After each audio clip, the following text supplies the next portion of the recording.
No momento em que grandes atores globais, aclamados pela mídia, subiam no palco do Teatro Municipal de Mauá, nós estávamos aqui, tentando continuar com o nosso sonho.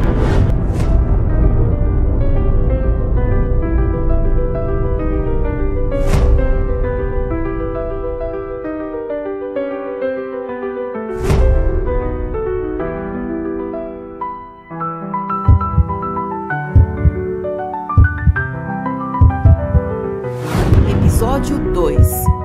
Grupo, coletivo ou turma? Quer fazer teatro? Tenha coragem. Perseverança sempre. Mas muita coragem. E foi a época que eu tive mais no grupo. Que eu lembro que teve o Miranda, o Clarão, o Gato. E aí eu entrei na época do Gato. E aí entrou nessa fase de muitos processos, assim.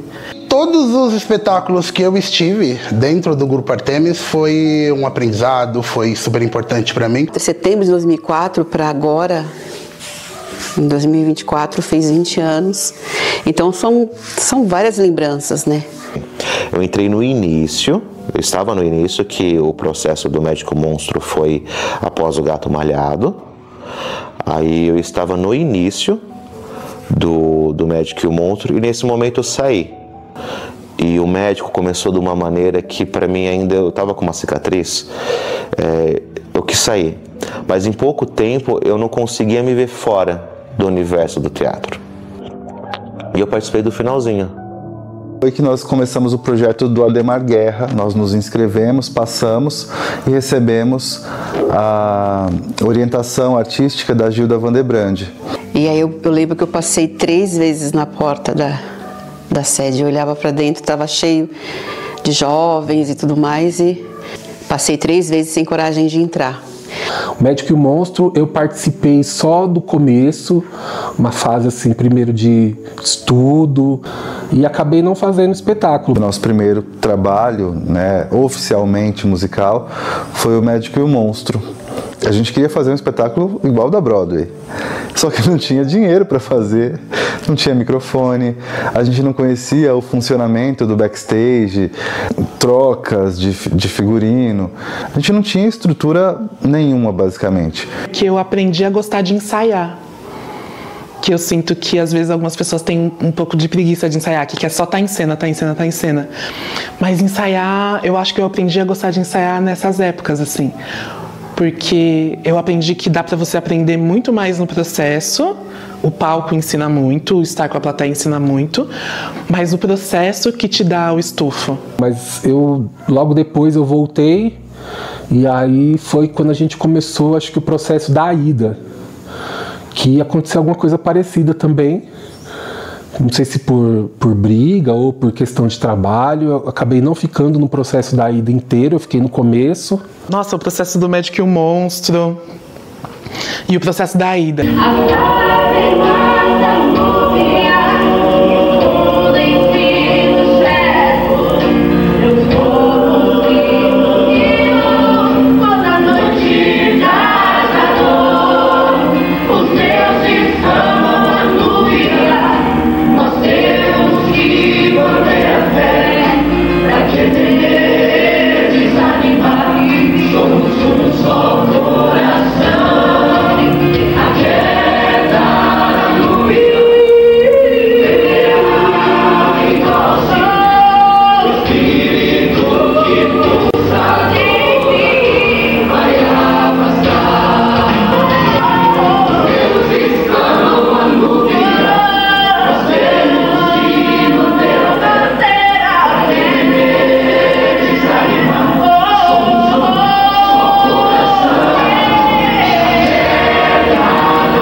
básico que nós ganhávamos, a gente estava feliz, comia pão com mortadela, ríamos um da cara do outro, porque ali a gente achava que era uma brincadeira. Acho que ninguém levava tão a sério como uma profissão. Eu lembro que o processo da Aida foi o que mais me fez entender, assim, o rolê de cena. Porque era muito... Toca de roupa, entra, faz, toca de roupa, coloca, tira, ajuda fulano. Tudo muito marcadinho, assim.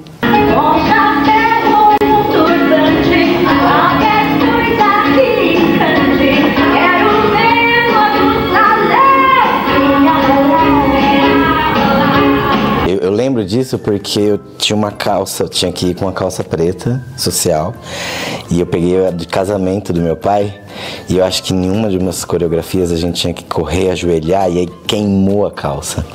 Aí eu pensei, puta, queimei a calça de casamento do meu pai, né? Bom que meu pai é desapegado, ele nunca nem viu. Hoje a calça, inclusive, tá comigo. Tem essa marca até hoje. Mas eu lembro dessa preocupação, assim, de falar, putz... Caraca, queimei a calça do meu pai de casamento, e se eu tiver que entregar pra ele, né, se ele ver, se ele reclamar, nunca deu nada, mas é a primeira memória que eu tenho.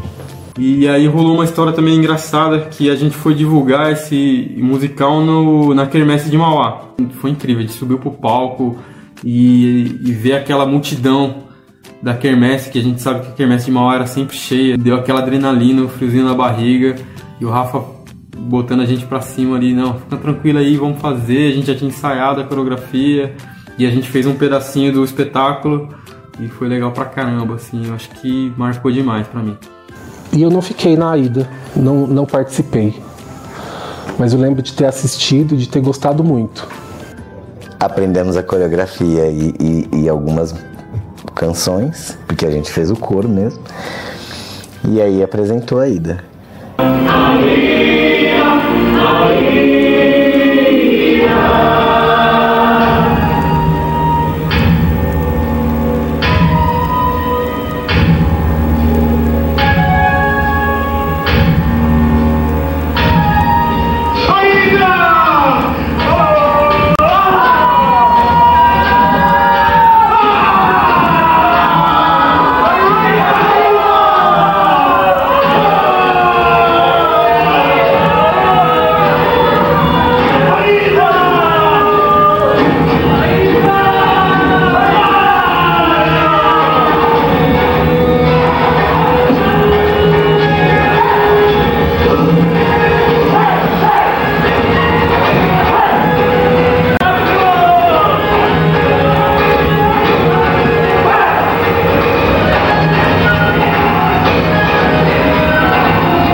A gente fez 3 apresentações, eu acho que foi sexta, sábado e domingo.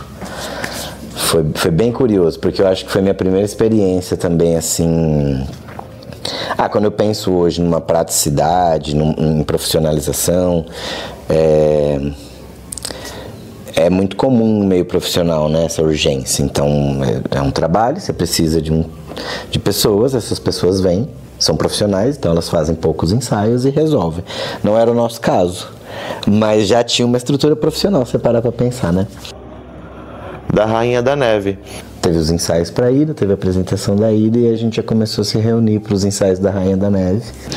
Que não era musical, que foi um processo também super bacana, um processo de criação.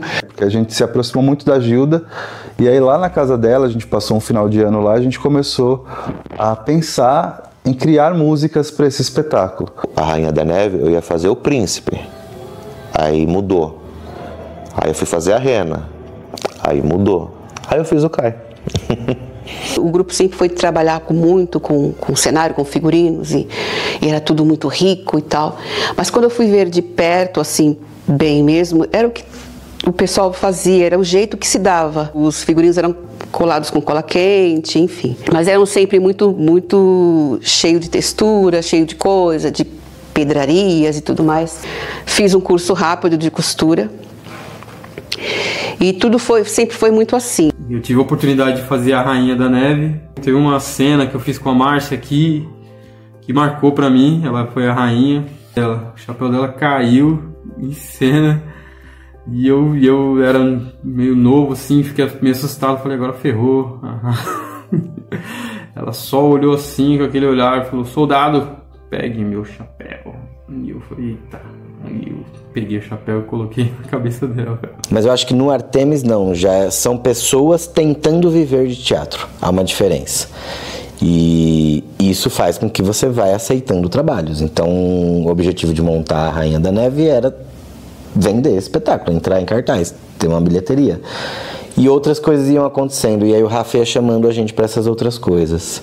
Ah, tem uma intervenção de Natal, tem, né? E aí, porque isso é assim que a gente trabalha, né? Então, em 2007 o Artemis já tinha aí 7 anos de trajetória, mais ou menos, né? Então, já era um grupo de trabalho, né? Aí começou a apertar a questão do aluguel do espaço, e a gente acabou indo também para o Farol. Todos os pedágios estavam lá. Nossa, passava o dia inteiro. Eu lembro que, era assim, a gente passava o dia inteiro. Eu não lembro de almoçar, eu lembro do lanche da tarde, que a gente comprava mais ou menos 10 pães, que era um para cada, e 10 fatias de mortadela. Para a montagem dos nossos espetáculos e também para ajudar no aluguel da sede, porque a gente não estava conseguindo manter o espaço era muito grande e a gente não tinha uma rotina de monetização desse espaço. Oi, nós somos o Grupo Artemis de Teatro, estamos pedindo a colaboração de vocês, pode ajudar com qualquer coisa, 10 centavos, 5 centavos, uma porca, um parafuso, um chiclete, uma bala, aí o pessoal achava engraçado e colaborava. E aí o dono da imobiliária na época nos chamou lá e falou, olha, seguinte, vocês têm aí um depósito, calção, esse valor arca com o custo dos aluguéis que estão atrasados, e aí eu cedo para vocês um salão para vocês colocarem os materiais de vocês, para vocês não ficarem na rua, né? Só que o salão não tem água e não tem energia elétrica. E não calçaram nossos sapatos, não sabe por onde nós andamos, né? Eu acompanhei os meninos muito. Foi uma época muito difícil, porque a gente ia, esse espaço ficava no Jardim Esperança, e a grande maioria do grupo morava na Vila Cis, no Jardim Primavera, nessa região do lado de cá da linha do trem, né? Uma época bem precária. A gente não tinha dinheiro nem para pagar o ônibus, então a gente ia a pé para ensaiar todos os dias. Às vezes a gente dormia lá porque não tinha condições de voltar, de exaustão.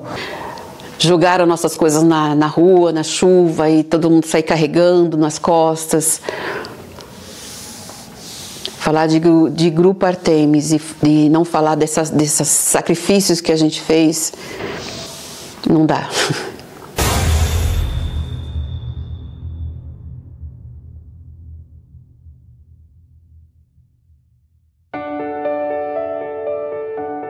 Mente, palavra, coração. Eu seguro na minha a sua mão e seguimos juntos na mesma direção. Sob a mágica luz de sóis artificiais, tornamos agora os sonhos reais.